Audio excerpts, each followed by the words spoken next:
व सुटका. शिवाजी महाराजांना आग्र्याला जायचे होते. तिथे औरंगजेबाचा वाढदिवस होता. शिवाजी महाराज आग्र्याला गेले तर शिवाजी महाराज सोबत संभाजी राजे सुद्धा होते.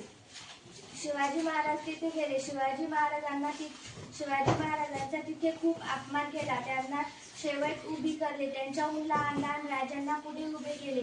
शिवाजी महाराजांजवळ ते ताट आलं. शिवाजी महाराजांनी रागात ते फेकले. तेव्हा त्यांना औरंगजेबाला राग आला आणि त्यांना अटक केली. तेव्हा शिवाजी महाराजांना तिथून निघायचे होते. त्यासाठी शिवाजी महाराजांनी नाटक केले भीमारीचे.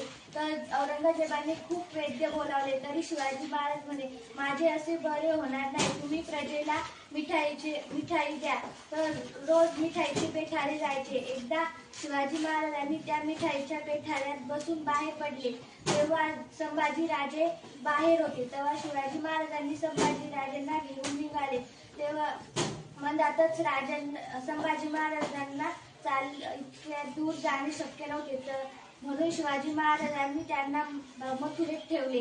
तिथं मग शिवाजी महाराज रायगडावर आले. तेव्हा सगळ्यांनी विचारले, संभाजी राजे कुठे आहे? तर शिवाजी महाराजांनी सांगितले की संभाजी महाराज वारले. तर सगळ्यांना धक्का बसला आणि ती बातमी औरंगजेबापर्यंत पोहोचली. ती औरंगजेबाने सगळ्यांना पेढे वाटायला सुरुवात केली. तेव्हाच तो पेढा संभाजी राजांना दिला. तर तो पेढा संभाजी महाराजांना कळत नव्हतं. तर ते पेढा खाल्ला. धन्यवाद.